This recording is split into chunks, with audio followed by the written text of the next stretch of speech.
Today's word of God is from Acts chapter 16 verse 31. And they said, "Believe in the Lord Jesus and you and your household will be saved."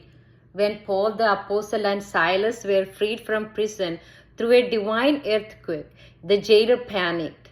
In the Roman Empire, a jailer could face severe punishment or even execution if prisoners escaped.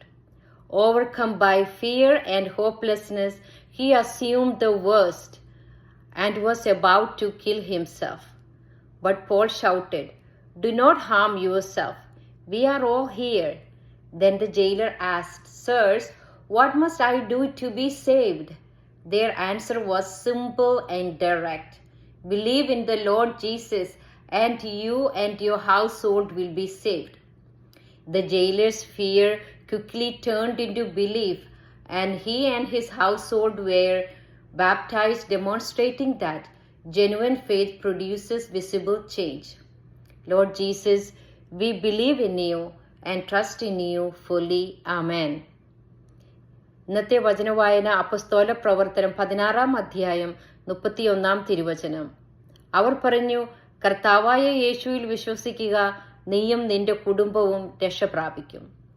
പൗലോസും സീലാസും വഴി യേശുനാമത്തിൽ നടക്കുന്ന അത്ഭുതങ്ങളും പിശാചുകളെ ബഹിഷ്കരിക്കുന്നതും ഒക്കെ കണ്ട് ഭയത്താൽ കലിപൂണ്ട ജനക്കൂട്ടം അവരെ പിടികൂടി വലിച്ചിഴച്ച് പൊതുസ്ഥലത്തിൽ അവരുടെ വസ്ത്രങ്ങൾ ഉരിഞ്ഞു മാറ്റി അവരെ പ്രഹരിച്ചതിനു ശേഷം കാരാഗൃഹത്തിന്റെ ഉള്ളറയിൽ ആക്കി അവരുടെ കാലുകൾക്ക് ആമം വെച്ച് പൂട്ടിവെക്കുന്നു. പൗലോസും സീലാസും തങ്ങളുടെ ഈ ശാരീരിക പീഡകളിലും നിർദയനാവസ്ഥയിലും ദൈവത്തെ പഴിക്കാതെ അർദ്ധരാത്രിയിൽ കീർത്തനം പാടി സ്തുതിച്ച് ആരാധിച്ചു കൊണ്ടിരുന്നപ്പോൾ വലിയൊരു ഭൂകമ്പമുണ്ടായി.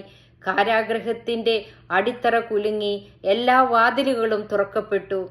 മയക്കത്തിൽ ആണ്ടുപോയ കാവൽക്കാരൻ ഉണർന്ന് കണ്ട കാഴ്ച ഞെട്ടി.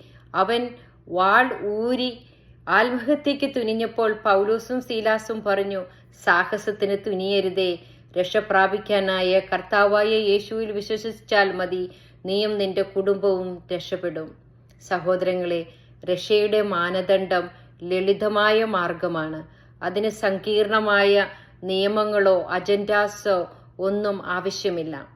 നിത്യനാശത്തിൽ നിന്നും രക്ഷ പ്രാപിക്കാനായി നമുക്കെല്ലാവർക്കും കർത്താവായ യേശുവിൽ വിശ്വസിക്കാം. സകല വിശുദ്ധരെ ഞങ്ങൾക്ക് വേണ്ടി അപേക്ഷിക്കണമേ. ആവേ മരിയ. Praise you Jesus.